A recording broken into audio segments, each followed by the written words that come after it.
صدق اللہ العظیم۔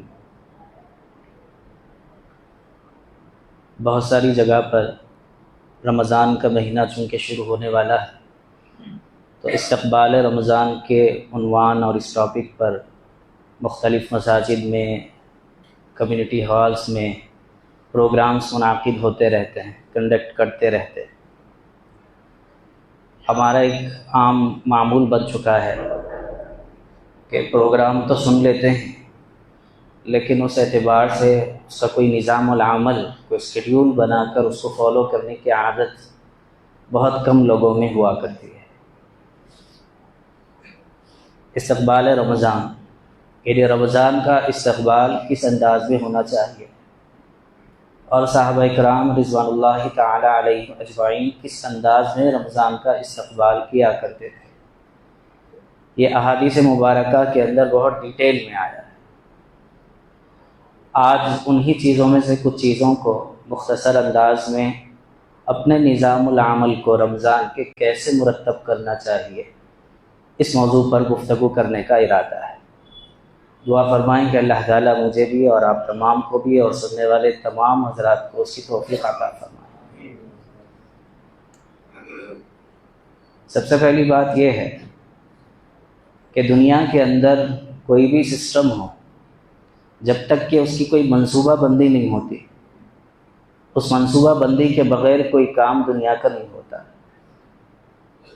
کالج ہے تو اس کی ایک منصوبہ بندی ہے، اسکول ہے تو اس کی ایک منصوبہ بندی ہے، یہاں تک کہ گھروں کے اندر ہونے والے نکاحوں کی بھی منصوبہ بندی ہوتی ہے کہ کون سی چیز لانا ہے، کب لانا ہے، کیسے کرنا ہے، کن سے بات کرنی ہے۔ وہ پوری فہرست بنا کر ایک ایک کام جیسے ہوتا جاتا ہے اس فہرست پہ ٹک ہم مارتے چلے جاتے ہیں کہ بھی یہ کام ہو چکا ہے۔ تو منصوبہ بندی کے بغیر دنیا کا کوئی کام نہیں ہوتا، تو عبادتوں کا اہتمام منصوبہ بندی کے بغیر کیسے ہو سکتا ہے؟ اس لیے رمضان کے آنے سے پہلے ہی منصوبہ بندی ہونی چاہیے کہ ہم اس رمضان کو گزاریں گے کیسے، گزشتہ رمضان کے مقابل میں اس رمضان کو بہتر سے بہتر بنائیں گے کیسے۔ یہ جب تک ذہن میں سوچ کر گھر کے پورے افراد بیٹھ کر کوئی نظام العمل نہ بنا لے، اس وقت تک رمضان آئے گا بھی اور چلے بھی جائے گا۔ جیسے سلام پھیر کر آج کل ہوتا ہے بعض احباب کو کہ وہ آ کر رکعت باندھ لیتے ہیں اور سلام پھیرنے کے وقت میں ان کو یہ اندازہ ہوتا ہے کہ نماز ختم ہو چکی، کیونکہ ذہن کسی دوسری طرف ہوتا ہے۔ ایسے ہی رمضان کے سلسلے میں بھی ہوگا، آنے سے پہلے چاند دکھنے تک جوش اور خروش، شروع کے 1-2 روزوں تک مساجد بھری پڑی ہوں گی، لیکن اس کے بعد میں پھر نظام العمل پورا انحطاط کی طرف اور زوال کی طرف آنا شروع ہو جاتا ہے۔ اس لیے حضرت مفتی تقی عثمانی صاحب دامت برکاتہم نے اپنے خطبات میں بات لکھی ہے کہ ان کے والد ماجد حضرت مفتی شفیع صاحب رحمۃ اللہ علیہ، جن کی معارف القرآن ہم مساجد میں درس قرآن کے عنوان سے پڑھتے ہیں یا مذاکرہ کرتے ہیں، وہ اپنے بچوں کو بلاتے تھے رمضان سے پہلے اور ان سے کہتے تھے کہ بیٹا 11 مہینے آپ لوگوں کا جو بھی نظام رہا ہو، حالانکہ پورا گھرانہ علمی گھرانہ، پورے پابند نماز کے، اذکار کے، ان کا کوئی کام دینی کام کے بغیر ہوتا ہی نہیں تھا، لیکن پھر بھی والد کی یہ ذمہ داری ہوتی تھی کہ وہ والد صاحب بلاتے تھے بچوں کو اور ان سے بات کہتے تھے کہ بیٹا رمضان آ رہا ہے، رمضان کے علاوہ 11 مہینے میں آپ نے جو کام کیا ہوگا، لیکن اب یہ پورا رمضان خالص اللہ کے لیے ہونا چاہیے۔ اور اس کے لیے دیکھو ان کا کام کیا تھا، لکھنا، پڑھنا، تدریس، لیکن کہتے تھے کہ اس میں بھی کمی کر دو، اللہ اور اللہ کی کتاب کے ساتھ جڑ جاؤ اور لگ جاؤ۔ اور پھر اس کے ساتھ میں یہ بھی کہتے تھے کہ نظام العمل بنا کر مجھے لا کر بتاؤ کہ تم رمضان کے علاوہ کے مہینوں میں کیسے دن بھر کی زندگی گزارتے تھے اور رمضان میں تم نے کیا تبدیلی کی۔ اس لیے اس تبدیلی کو لانے کے سلسلے میں ہم تمام کو بھی غور و فکر کرنا چاہیے کہ کہیں ایسا نہ ہو کہ میرا رمضان غیر رمضان کی طرح گزر جائے۔ اسی لیے سب سے پہلی بات تو رمضان کے شیڈیول کو بنانے کے سلسلے میں یہ ہونی چاہیے کہ رمضان سے پہلے رمضان کی پوری شاپنگ ہو جانی چاہیے. جو بھی ہم خریدنا چاہتے ہیں، کپڑے ہو، گھر کا سامان ہو یا کوئی اور چیز، اگر یہ کر لیں ہم تو تقریباً 50% کام ہو جائے گا. ورنہ رمضان جیسا خاص موقع اور خاص ماحول پورا بازاروں کے اندر گزر رہا ہے، اور بعض وقت تجارت کو فروغ دینے کے لیے لوگ رمضان کی راتوں میں بزنس کو چلا رہے ہیں، تو اس میں جانے والے لوگ جا رہے ہیں. اللہ تعالیٰ جزائے خیر دے. اس سے پہلے بھی میں نے بات ذکر کی تھی کہ گھر کے افراد دینی مزاج کے کپڑے خریدنے کے لیے گئے دکان پر، تو کپڑے دیکھنے لگے، پسند کو صحیح نہیں آئے، تو گھر والوں کے چہرے کو دیکھ کر دکاندار نے کہا کہ بی بی ایسا کریں کہ آپ جو ہے ابھی یہ پرانا سٹاک رکھا ہوا ہے، رمضان میں نیا سٹاک آئے گا، آپ اسے چھوڑ دیں، رمضان میں آ کر لے لیں. تو ساتھ میں بچی تھی ان کی، تو اس بچی نے جواب دیا کہ رمضان خریداری کا مہینہ نہیں، اس لیے جو کچھ دینا ہے اور کچھ ہے تو لا کر بتائیے، اسی رمضان سے پہلے ہی ہم خریدنا چاہیں گے، رمضان سے گھر سے باہر نکلنے کا کوئی معمول ہمارے گھر میں نہیں. تو وہ بات سننے کے بعد میں اس دکاندار نے کہا کہ اگر یہ خیال اور یہ شعور پورے مسلمانوں کو آ جائے تو ہم دکانداروں کا رمضانی عبادت میں گزر جائے. اس لیے اس کے 2 فائدے ہوں گے. ایک فائدہ تو یہ ہوگا کہ رمضان سے پہلے خریداری کی وجہ سے اگر ہم نے معمول بنا لیا تو دکاندار بھی رمضان سے پہلے ہی اسٹاک لانے کی کوشش کرے گے، چونکہ ان کو معلوم ہے کہ روز لوگ رمضان میں اور رمضان کے آخر عشرے میں آتے ہیں خریدنے کے لیے، اس لیے وہ آخر عشرے میں اسٹاک نکال کر رکھتے ہیں. باقی آپ دکانوں میں جا کر دیکھیے، ان سے پوچھا گیا کہ بھئی یہ کپڑے، تو یہ کہا کہ یہ نہیں آخر عشرے میں نکالنے کے، اب نہیں نکالیں. تو جیسے ہم اپنا عمل کرتے ہیں ویسے ہی سامنے والا بھی اس کا بیہیویئر ویسے ہی ہوتا چلا جاتا ہے. اور اس کا دوسرا فائدہ یہ ہوگا کہ قیمتیں رمضان کے مقابل میں رمضان سے پہلے کم ہو جاتی ہیں. تو اس لیے سب سے پہلا نظام العمل یہ بنا لیں کہ ہم رمضان سے پہلے ہی جو بھی خریداری کی چیزیں ہوں گی، گھرانوں میں کرتے ہیں ماشاءاللہ بہت سارے، لیکن ہر ایک کا ایک معمول اس کے سلسلے میں ہونا چاہیے. اب آئیے اس کے ساتھ ساتھ میں کہ رمضان کا پورا دن گزاریں گے کیسے. سب سے پہلی بات یاد رکھنی چاہیے، اللہ تعالیٰ نے قرآن پاک کے اندر اپنے نیک بندوں کی خصوصیات کو ذکر کیا ہے. فرمایا كانوا قليلا من الليل ما يهجعون وبالاسحار هم يستغفرون، کہ میرے نیک بندے وہ ہوتے ہیں جو صبح کے وقت میں اللہ کے سامنے آہوزاری کرتے ہیں اور اللہ تعالیٰ سے دعا اور اللہ تعالیٰ سے استغفار کی کثرت ان کے اندر ہوتی ہے. اور نبی رحمت صلی اللہ علیہ وسلم کے معمولات کے اندر ایک معمول یہ بتایا گیا، خصوصاً حضرت عبداللہ ابن السلام رضی اللہ تعالیٰ عنہ فرماتے ہیں کہ جب حضور صلی اللہ علیہ وسلم مکہ سے ہجرت کر کے مدینہ تشریف لائے تو میں دوڑے دوڑے چلا گیا دیکھیں کہ کون ہے یہ جو نبوت کا دعویٰ کرتے ہیں. وہ گئے تھے تو نیگیٹو مائنڈ کے ساتھ میں کہ دیکھیں گے ہوتا کون ہے، لیکن جب گئے اور حضور صلی اللہ علیہ وسلم کے چہرے کو دیکھا تو کہا کہ یہ کسی جھوٹے شخص کا چہرہ نہیں ہو سکتا. اور اس کے بعد میں انہوں نے فرمایا کہ حضور صلی اللہ علیہ وسلم نے اس وقت میں کچھ نصیحتیں کی. ان نصیحتوں کے اندر ایک نصیحت یہ تھی کہ آپ صلی اللہ علیہ وسلم نے کہا کہ رات کے اخیر پہر میں اللہ سے اپنے آپ کو مضبوطی کے ساتھ جوڑے رکھو، یعنی تہجد پڑھا. اس لیے ہمارے پاس رمضان میں ہونا یہ چاہیے کہ سحر کا وقت ختم ہونے سے 1.5 گھنٹہ پہلے کم از کم اٹھنے کی کوشش اور اٹھ کر نماز تہجد اطمینان کے ساتھ میں، آپ وقت اگر ہے تو 4 رکعت 6 رکعت 8 رکعت اس سے زیادہ ہو تو اور اطمینان سے پڑھنے کا پورا اہتمام. اگر آپ 8 رکعت اطمینان سے پڑھتے ہیں تو ایسی صورت میں میں سمجھتا ہوں کہ 20 منٹ اگر بڑی بڑی صورتیں ہم پڑھتے ہیں تو لگیں گے. اس کے بعد پھر دعا کا اہتمام. آپ صلی اللہ علیہ وسلم اس وقت میں خاص دعا فرماتے تھے، اور سورہ مزمل میں اس کا اشارہ ہے کہ اللہ تعالیٰ فرماتے ہیں کہ میرے ساتھ بات کرنے کا سب سے بہترین وقت تہجد. اللہ کی رحمت اس وقت میں بندوں کی طرف متوجہ رہتی ہے بہت زیادہ بنسبت دوسرے اوقات کے. تو اس وقت میں دعا کا خاص اہتمام ہونا چاہیے. اور پھر اس کے بعد کا جو وقت ہوگا وہ وقت ہمارے سحری کا ہونا چاہیے. سحری کے سلسلے میں بھی بہت سارے احباب افراط و تفریط کا شکار ہے. اس میں اعتدال نہیں. یا تو بالکل رات میں بالکل 2 بجے اس طرح کچھ کھا لیا اور سو گئے اور بالکل فجر کے وقت اٹھے, سحری کرنا ہی چھوڑ دیا. یہ صحیح نہیں ہے.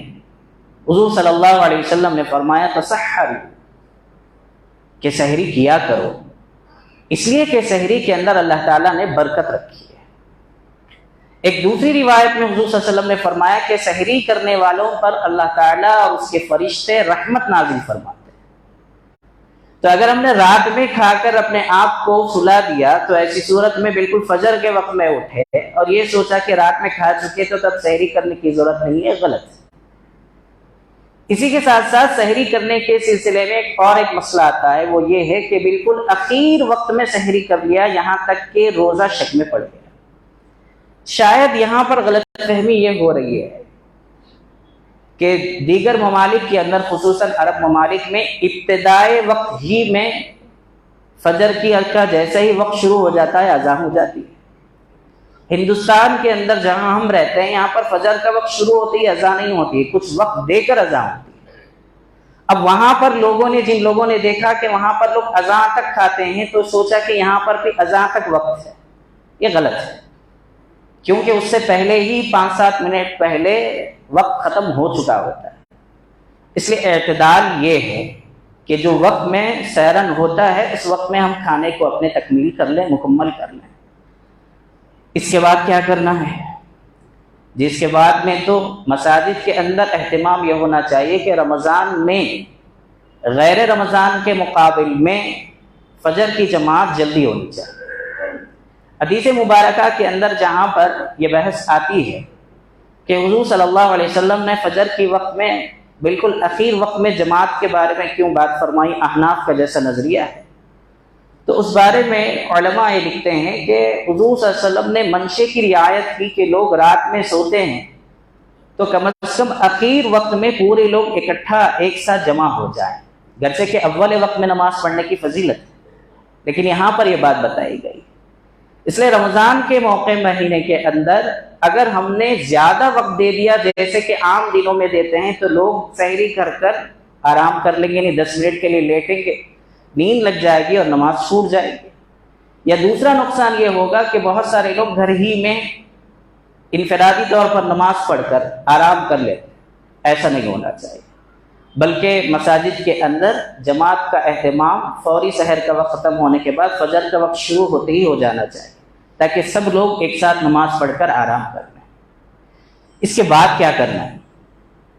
اس کے بعد کا جو وقت ہے نماز کے بعد کا, تو کم از کم 20 منٹ قرآن پاک کی تلاوت کا اہتمام ہر ساتھی کو ہونا چاہیے. یہ جو نظام العمل بتایا جا رہا ہے یہ اپلیکیبل ہے, اس کو کر سکتے ہیں. چونکہ ہمارے ذہن میں نہیں ہوتا ہے کہ کیسا اسکیڈیول بنانا ہے, تو اس کی کچھ ہلکی سی جھلکیاں آپ کے سامنے رکھی جا رہی ہیں کہ فجر کی نماز کے بعد میں 20 منٹ اگر قرآن پاک کی تلاوت کا اہتمام کر لیں تو آسانی کے ساتھ میں ایک پارے کی تلاوت کا جو ہے تلاوت کا ثواب بھی مل جائے گا اور تلاوت بھی ہو جائے گی, گویا ایک پارہ یہاں سے مکمل ہو چکا ہے. اس کے بعد اگر اس وقت تک جو ہے اشراق کا وقت شروع ہو جاتا ہے تو ایسی صورت میں نماز اشراق پڑھ کر سونا چاہیے. اشراق کے سلسلے میں حضور صلی اللہ علیہ وسلم نے نماز اشراق کا جو وقت ہوتا ہے اس میں چاشت بھی ہے, چاشت کی نماز تو بعد میں ہے. کیا کسی کا فون شاید بج رہا ہے, اسے سائلنٹ کر لیں. حضور صلی اللہ علیہ وسلم نے ایک روایت کے اندر یہ بات ارشاد فرمائی کہ بندے کے جتنے جوڑ ہوتے ہیں بدن کے اندر, ان جوڑوں میں سے ہر جوڑ پر ایک صدقہ واجب ہے. اور پھر آسانی یہ فرمائی امت کے ساتھ میں آپ صلی اللہ علیہ وسلم نے کہ صدقہ کہتے ہی لوگوں کے ذہن میں بات آتی ہے کہ پیسے خرچ کرنا, کسی کے پاس پیسے نہیں ہوں گے تو حضور نے فرمایا سبحان اللہ کہنا صدقہ ہے, الحمدللہ کہنا ایک صدقہ ہے, لا الہ الا اللہ کہنا ایک صدقہ ہے. اور اس کے ساتھ میں فرمایا کہ جو نماز اشراق پڑھ لے تو اس کے دن بھر کے جو جوڑوں کا صدقہ ہونا چاہیے وہ صدقہ اس کے برابر ہو جائے گا۔ تو آپ دیکھیں کتنا آسان سا عمل ہے کہ اگر ہم 4 رکعت نماز اشراق پڑھتے ہیں تو زیادہ سے زیادہ 8 منٹ لگیں گے اطمینان کے ساتھ۔ تو یہ اہتمام ہمارے پاس میں ہونا چاہیے، اور اس کے بعد 1.5-2 گھنٹے آرام کا ہونا چاہیے، تاکہ بعد میں اٹھنے کے بعد میں بشاشت کے ساتھ ہم ہر کام کر سکیں۔ اس کی ایک دوسری شکل بھی علماء نے یہ لکھی ہے، اٹھنے کے بعد میں چاشت کی نماز ہو۔ چاشت کی نماز کی بھی فضیلت حضرت عائشہ رضی اللہ تعالی عنہا سے بخاری اور مسلم کی روایتوں میں موجود۔ اس کی ایک اور شکل یہ بھی ہے کہ اٹھنے کے بعد، سو کر اٹھنے کے بعد اشراق اور چاشت ایک ساتھ بھی پڑھ سکتے ہیں۔ آپ اس کو 2-2 رکعت کے ساتھ میں یا 4-4 رکعت کے ساتھ میں پڑھ لیں، اس کا اہتمام ہو جائے گا۔ تو یہ اٹھنے تک کا معمول ہے۔ اب اٹھنے کے بعد میں چونکہ بہت سارے احباب وہ ہوتے ہیں جن کو ڈیوٹیز پر جانا ہوتا ہے، بہت سارے احباب وہ ہوتے ہیں جن کو اسکولز یا کالجز کی ان کی مصروفیات ہوتی ہیں، ان کو اس بات کا خاص اہتمام ہونا چاہیے کہ جیسے آپ ڈیوٹی کے لیے گھر سے نکلے ہیں اپنے آفس تک جانے کے لیے، تو 20 منٹ کا 15 منٹ کا جو وقت ہوتا ہے جو ڈرائیونگ میں گزرتا ہے، اس میں زبان پر کثرت سے اللہ تعالیٰ کا ذکر کا اہتمام ہونا چاہیے، چلتے پھرتے اٹھتے بیٹھتے، چونکہ بعد میں وقت نہیں ملتا۔ اگر ہم اس کا اہتمام کرتے رہیں تو بہت آسانی کے ساتھ ہماری دن بھر کی 3 تسبیحات ہو جائیں گی۔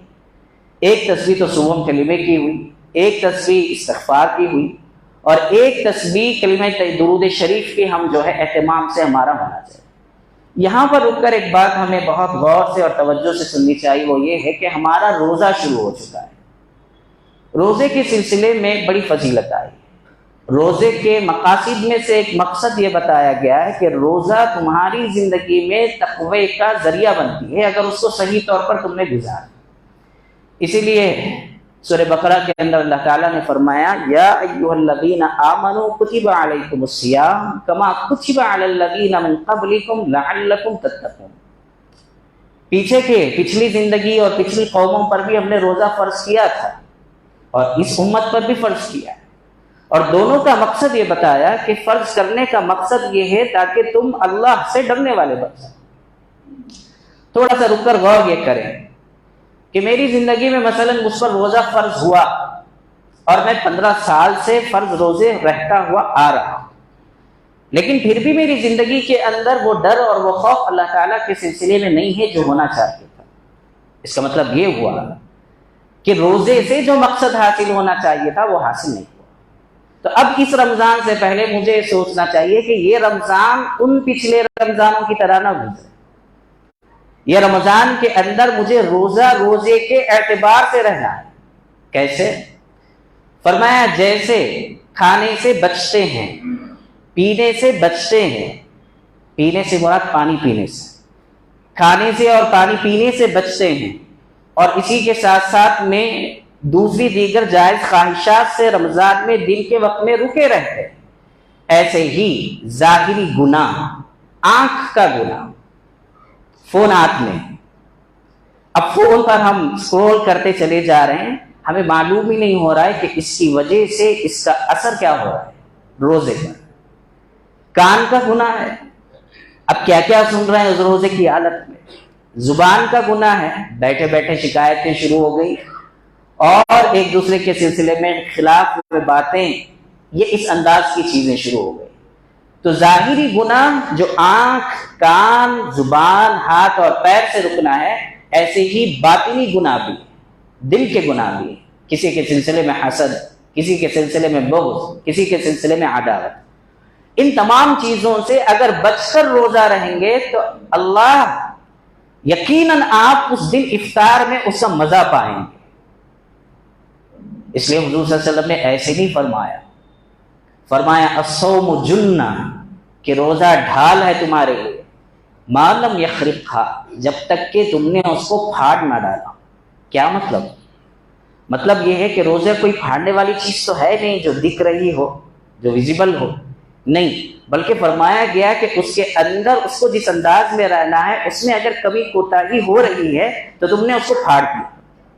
اور ایسا روزہ جس کے بارے میں اللہ تعالیٰ نے فرمایا کہ بندہ میرے لیے روزہ چن کے رہتا ہے، اس لیے ایک حدیث کی روایت میں مسلم شریف کے یہ لفظ آیا ہے کہ اس بندے کے روزے کے بدلے میں ہی اس کو مل جاتا ہوں.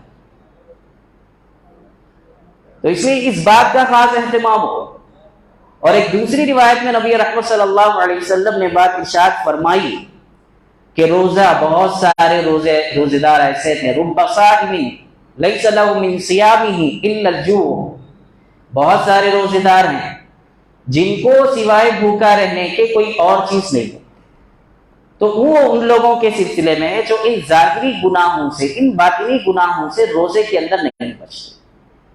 اس لیے ایکٹیویٹی کے طور پر ہمارے معمولات کے اندر یہ ہونی چاہیے کہ آج میں روزے میں یہ پریکٹس کروں گا کہ میری نگاہ کسی غلط چیز پر نہ پڑے، میری زبان سے کوئی غلط لفظ نہ نکلے، میرے ہاتھ سے میں کسی کے ساتھ میں ظلم اور زیادتی والا معاملہ نہ کروں، میرا دل اور میرا دماغ اللہ تعالیٰ کے سلسلے میں اللہ کی طرف متوجہ رہے. تو اس کا ایک اثر ہوگا زندگی کے اندر اور اس کے ذریعے سے تقویٰ آئے گا. ظہر کا وقت شروع ہوتا ہے. ظہر کے وقت کے اندر اہتمام یہ ہونا چاہیے، یہ پوری چیزیں ان تمام لوگوں کے لیے جو کام کر رہے ہیں یا اسکول جا رہے ہیں یا کالجز جا رہے ہیں یا ان کی دیگر مصروفیات ہیں، بہت آسانی سے ہوگی. ظہر کی اذان جیسے مثال کے طور پر اس مسجد میں 1 بجے ہے اور 1:20 کو جماعت ہے، عام طور پر جو رمضان کے علاوہ کے مہینے میں ہوتا ہے. تو ہمارا یہ معمول ہونا چاہیے کہ ہم 12:50 کو مسجد میں آ جائیں اذان سے پہلے، اور آنے کے بعد میں وضو بنا کر پہلے قرآن پاک کی تلاوت کا اہتمام کریں. 1 پارہ 20 منٹ میں ہو جائے گا، بہت آسانی کے ساتھ ہو جائے گا، تجربہ کر کے دیکھیں. 20 منٹ یعنی ظہر کی سنت پڑھنے سے پہلے تک ہمارا 1 پارے کا معمول ہو جانا چاہیے.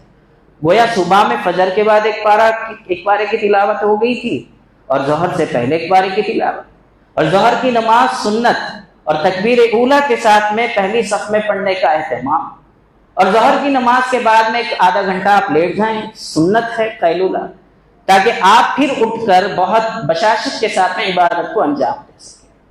اب ظہر کے بعد جب فارغ ہو جائیں نماز سے اور اپنے آرام سے، تو جتنے شام کے کام ہیں جو عصر کے بعد میں افراتفری دکھتی ہے، خدا کے واسطے ظہر کے بعد میں ہی ان کاموں کو جو ضروری ہے بازار کو جا کر لانے کے، وہ تمام کام ہم کر لیں. یا آفس کے اندر جو کام ہے اس سے پہلے ہمیں کام کو نمٹانے کی کوشش کرنی چاہیے. عصر کا وقت شروع ہوا. اب دیکھیے 2 پارے کی تلاوت تو ہو گئی تھی ظہر تک. عصر کی نماز کے بعد میں، عصر کی نماز میں سنت اور فرض باجماعت تکبیر اولیٰ کے ساتھ مسجد میں پڑھنے کا اہتمام. عصر کی نماز کے بعد میں قرآن پاک کی سورتوں میں سے کچھ منتخب سورتیں جیسے سورہ کہف ہے، سورہ یاسین ہے، سورہ یوسف ہے، اس طرح کی سورتوں میں سے رمضان سے پہلے ہی ہم ایک ترتیب بنا لیں کہ یہ رمضان میں یہ 2-3 سورتوں کی تفسیر میں لفظ بلفظ پڑھوں گا. اب تفسیر میں کیا کیا پڑھنا ہے، کن تفسیروں کو پڑھ سکتے ہیں یا کن ترجموں کو پڑھ سکتے ہیں. تو ترجمہ قرآن کے اندر مفتی تقی عثمانی صاحب دامت برکاتہم کا ترجمہ ہے آسان ترجمہ قرآن. یہ آپ کو کتب خانوں میں بھی مل جائے گا، یہ آپ پلے اسٹور میں اس کے اندر اس کا اپلیکیشن ہے، اس کو انسٹال کر سکتے ہیں. اور اس کے اندر سہولت یہ ہے اس ترجمے کے اندر کہ وہ اردو میں بھی ہے اور جن کو اردو نہیں آتی ہے ان کے لیے انگریزی میں بھی ہے. سیٹنگز میں جا کر لینگویج کو آپ سیٹ کر سکتے ہیں. اسی طریقے سے تفسیر کے اندر 2-4 چیزیں سامنے ہمارے معارف القرآن ہے جو مفتی شفیع صاحب رحمۃ اللہ علیہ کا، یا مولانا خالد سیف اللہ رحمانی صاحب دامت برکاتہم کا آسان تفسیر قرآن ہے. اس کا بھی ایپ آپ کو موجود ہے پلے اسٹور پر، لیکن اس کے اندر لینگویج کی سہولت ابھی نہیں آئی ہے، وہ آئے گی آئندہ. تو اس کا اہتمام عصر کے بعد آدھا گھنٹہ کم از کم ہم گھر کے پورے افراد بیٹھ کر کوئی ایک جو پڑھنا جانتا ہو وہ تفسیر کو پڑھنے کا اہتمام. اس کے بعد افطار سے 20 منٹ پہلے دعا کے لیے خدا را سب ایک ساتھ بیٹھ جائیں، پورے کے پورے گھر کے افراد. ہم نے دیکھا ہمارے اساتذہ کے گھر میں، ان کے گھر کے اندر معمول تھا کہ آج والدہ نے دعا کرایا، کل والد صاحب نے دعا کروائی، پرسوں بیٹے نے دعا کروائی، اس کے چوتھے دن جو ہے بیٹی نے دعا کروائی. ایسا دعا کرانے کا اہتمام گھر کے ہر فرد کے اندر ہوا کرتا ہے. تو اس دعا کے اہتمام کے سلسلے میں کوشش ہوتی چاہیے. ورنہ عام طور پر گھروں کے اندر یہ وقت جس میں اللہ تعالیٰ بندے کی طرف خاص متوجہ ہوتا ہے اور یہ فرماتے ہیں کہ یہ جو مانگتا ہے اس حالت میں اس کو دینے تیار ہوں، اس کی دعا رد نہیں ہوتی. حدیث کے الفاظ ہیں فتحت ابواب السماء، آسمان کے دروازے کھول دیے جاتے ہیں کہ کوئی بھی دعا زمین سے اوپر کی طرف جا رہی اس کو رد نہیں کیا جاتا۔ تو اس لیے گھر کے اندر خواتین کے سلسلے میں بھی گھر کے مرد حضرات یہ تعاون کریں کہ ظہر کے بعد میں ہی جو پکوان کرنا ہے وہ کرنے کا اہتمام ہو جائے، عصر کے بعد کے وقت کو مکمل فارغ رکھیں اس کے لیے۔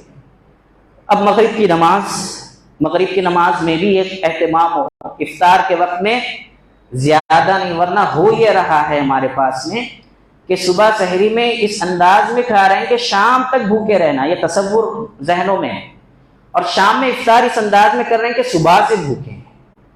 ایسا نہیں، اس کے لیے خاص کچھ گنجائش پیٹ کی رکھنا چاہیے۔ ڈاکٹر حضرات موجود ہیں، وہ جانتے ہیں کہ اس میں زیادتی کسی چیز کے کھانے کے سلسلے میں انسان کو کتنا نقصان کرتی ہے۔ حضور صلی اللہ علیہ وسلم کی غذا کو دیکھیے آپ کہ کتنا عام اور سادہ انداز میں آپ صلی اللہ علیہ وسلم اہتمام کرتے تھے، اس کا اہتمام ہونا چاہیے۔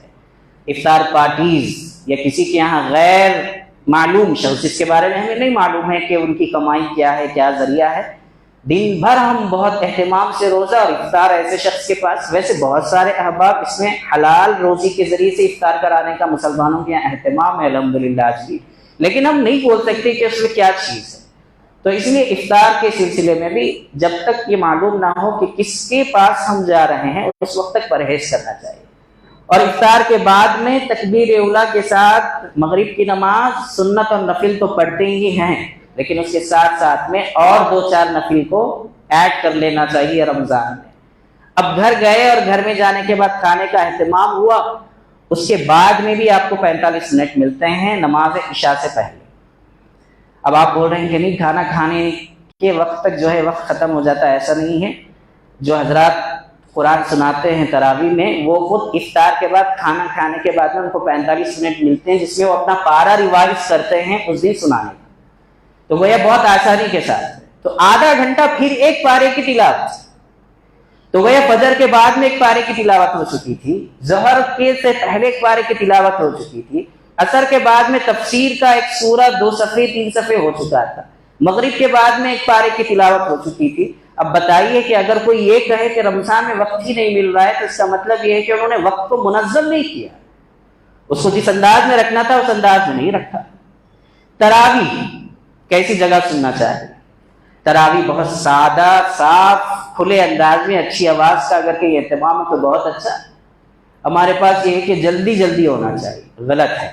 اللہ کا پاک کلام سال میں ایک مرتبہ سن رہے ہیں، اس میں بھی جلدی جلدی، یعنی پیچھے کے لوگوں کا اتنا پریشر ہوتا ہے سامنے والے پر کبھی کبھی کہ وہ بیچارے کے غلطیاں جانا شروع ہو جاتی ہیں۔ ایسا نہیں ہونا چاہیے۔ سنانے والے صاحب کو بھی اہتمام کرنا چاہیے کہ جو وقت بتایا گیا اس وقت میں اس کو مکمل کریں، اور پڑھنے میں بھی اس بات کا لحاظ ہونا چاہیے، کھول کھول کر کھلے کھلے الفاظ میں پڑھنا چاہیے، اور اگر کبھی کبھی کچھ وقت زیادہ ہو جائے تو اس میں کوئی ان کے ساتھ میں زیادتی نہیں ہونی چاہیے، ان کو بلکہ حوصلہ دینا چاہیے، ہوتا ہے کبھی کوئی مسئلہ نہیں، تو اس کا خاص اہتمام۔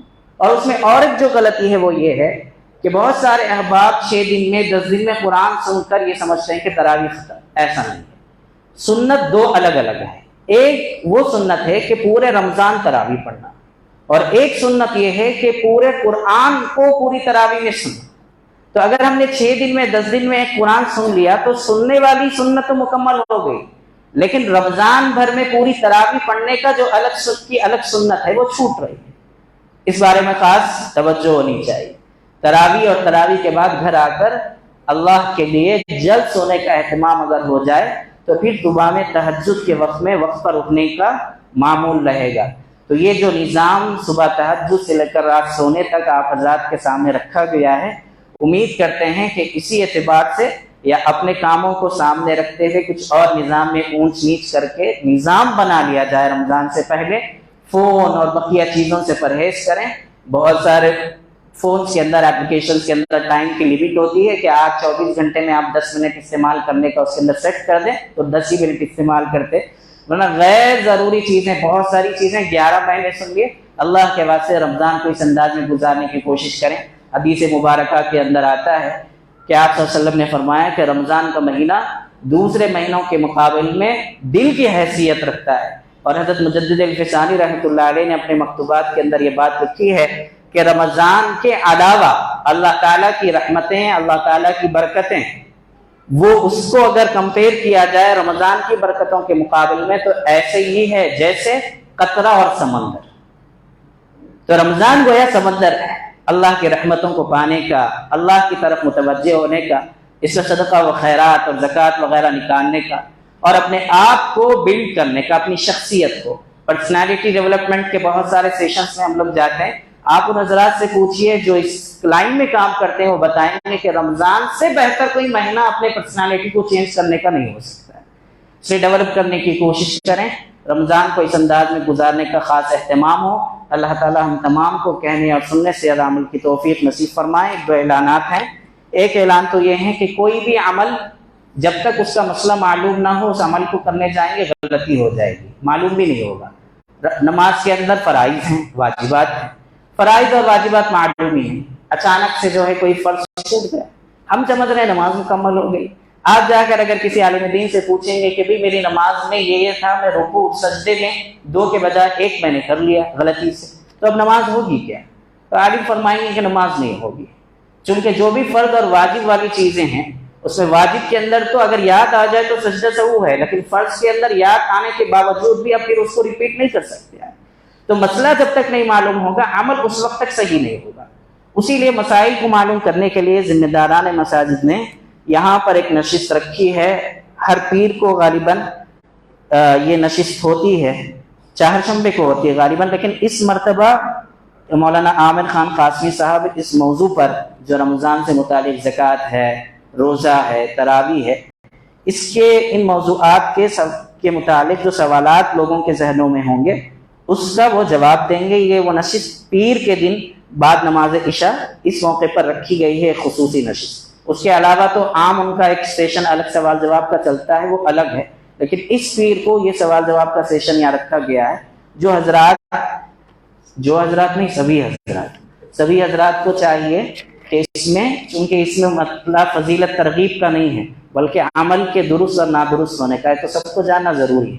تو سب اس میں انشاءاللہ شریک ہو کر اس مجلس سے استفادہ کریں گے. اور ایک مختصر سا اعلان یہ ہے کہ ہمارے جناب عبدالرحیم صاحب نے اس سے پہلے بھی ان کی کتاب آئی تھی آنسرز بائی پروفیٹ محمد صلی اللہ علیہ وسلم. حضور صلی اللہ علیہ وسلم نے جو صحابہ کو، صحابیات کو جوابات دیے تھے ان کو کافی مطالعے کے ساتھ میں انہوں نے ایک جگہ اکٹھا کیا اور اس کا انگریزی ٹرانسلیشن کے اندر انہوں نے اس کتاب کو مرتب کیا ہے. وہ کتاب یہاں پر آئی ہے. خواہش مند حضرات بلکہ ہر ایک کو اس کو لینا چاہیے، پڑھنا چاہیے، استفادہ کرنا چاہیے.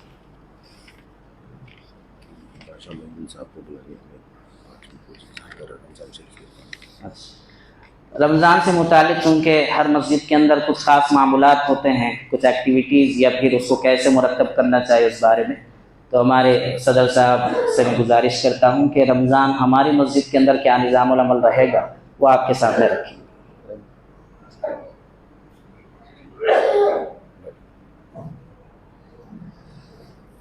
السلام علیکم. آپ سب کو رمضان مبارک ہو.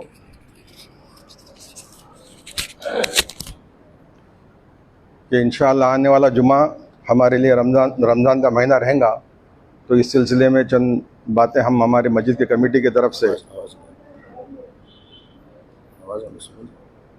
ہماری مسجد کی کمیٹی کی طرف سے چند اعلان آپ کے سامنے پیش کرنا چاہتا ہوں.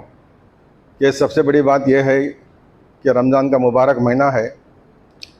ہم لوگ جتنا ہو سکے انشاءاللہ آپ لوگوں سب کے لیے جو بھی سہولتیں فراہم کریں گے، اور اس میں جتنا ہو سکے حتی الامکان ہم کوشش کریں گے کہ آپ سب کو آرام کے ساتھ رمضان کا مہینہ مسجد میں گزرے.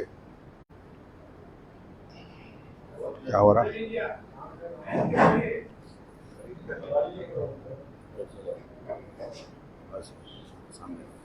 ایسا؟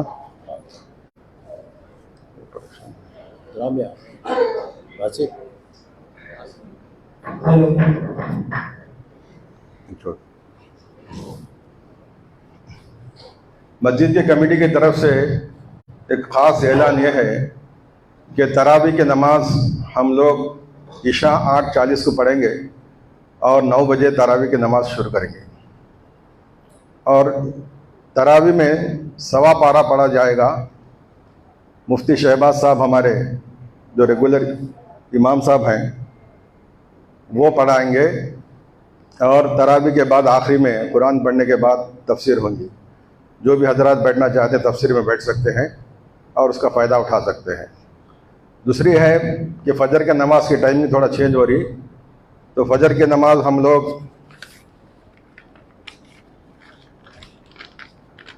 5:20 کو اذان ہے, 5:35 کو فجر کی نماز ہے, اور عصر کی نماز 5:05 پہ ہے. اس کے علاوہ دوسرا کوئی چینجز نہیں ہے. اور اوپر کے درجے پہ 3rd فلور پہ ہم لوگ 3 رکعت 3 پارے روزانہ تراویح کا انتظام کرے ہیں. جو ساتھی 10 دن میں اگر قرآن ختم ہوتا ہے, جو بھی اس میں آنا چاہ رہے ہیں آ سکتے ہیں. الحمدللہ اس کے لیے حافظ علاء الدین صاحب 3 پارے نماز 10 دن کے لیے پڑھائیں گے. اس کے علاوہ مسجد ہمیشہ کھلی رہیں گی, اور دوپہر میں بھی انشاءاللہ اے سی کا انتظام رہے گا. تو جو بھی حضرات عبادت کرنا چاہ رہے ہیں, جو بھی کرنا چاہ رہے ہیں, آپ لوگ آ سکتے ہیں. اور کچھ بھی کمی بیشی ہے تو ہم کو انفارم کریے, انشاءاللہ ہم کمی بیشی پوری کرنے کی کوشش کریں گے. اور خاص کر کے رمضان کے مہینے میں ہم 10-12 خادموں کو بڑھا دیتے ہیں. جو خادمات 2-3 لوگ ہیں یہاں پریزنٹ, رمضان میں 12-13 ہو جاتے ہیں, اور ہر ایک کی ضرورت پوری کرنے کی کوشش کرتے ہیں. پارکنگ کے لیے بھی خاص کر کے پارکنگ کے لیے بھی پولیس سے انتظام کریں گے انشاءاللہ. آپ لوگوں سے مہربانی ہے کہ پارکنگ صحیح طریقے سے کر لیا تو بہتر ہوتا. تھوڑا آگے پیچھے ہو سکتا, سامنے بھی ہم کوشش کر رہے ہیں ویٹرنری ڈپارٹمنٹ میں کہ تھوڑی پارکنگ ادھر بھی کر لیں. اور ہر سنڈے کے دن کوئی بڑے مشہور ہستی جو عالم دین ہیں ان کا پروگرام رکھ رہے ہیں دوپہر میں ظہر کے بعد. تو انشاءاللہ ہر ہفتہ اس کے بارے میں پہلے ڈیسائیڈ کریں گے, کرنے کے بعد آپ لوگوں کو انفارم کریں گے. ہماری گزارش ہے کچھ بھی کمی بیشی ہے, اللہ نہ کرے کچھ کمی بیشی ہو, اگر ہو بھی تو ہم سب کو معاف کر دیجئے. اور جو بھی اللہ کے گھر کے واسطے ہے آپ لوگ جو بھی جتنا ہو سکے کوآپریٹ کریے. انشاءاللہ ہم کوشش کریں گے بہتر سے بہتر انتظام کرنے کی کوشش کریں گے. اور رمضان کا مہینہ ایسا ہے جیسا مفتی صاحب بولے ہیں, 4 فرض پورے ہوتے ہیں ایک رمضان کے مہینے میں. پہلا فرض جو ہے اسلام کے 5 فرضوں میں سے 4 فرض پوری کرنے کا موقع ملتا ہے. یہ کہ ہے کہ اللہ کے قرب حاصل ہوتا ہے, تقویٰ بڑھتا ہے. دوسرا آدمی نماز کا پابند ہوتا ہے. رمضان میں اکثر لوگ دیکھتے ہیں کہ فل مدینہ پورے بھرے رہتے ہیں. تیسرا روزہ رہتا ہے, ہر آدمی روزہ رہتا ہے. چوتھا زکوٰۃ بھی دیتے ہیں. تو 4 فرض پورے ہونے کا مہینہ ہے. جہاں تک ہو سکے اس کو صحیح طریقے سے یوز کر لیجئے. انشاءاللہ ہمارے طرف سے ہر قسم کی انتظام. راتوں میں اگر آپ راتوں میں عبادت بھی کرنا چاہیں مسجد کھلی رہتی, لائٹ کھلی رہتی, ایئر کنڈیشن کھلا رہتا, سب چیز آسان رہتے ہیں. انشاءاللہ ضرور آپ لوگ سب تعاون کریے, انشاءاللہ ہم کوشش کرتے ہیں. اور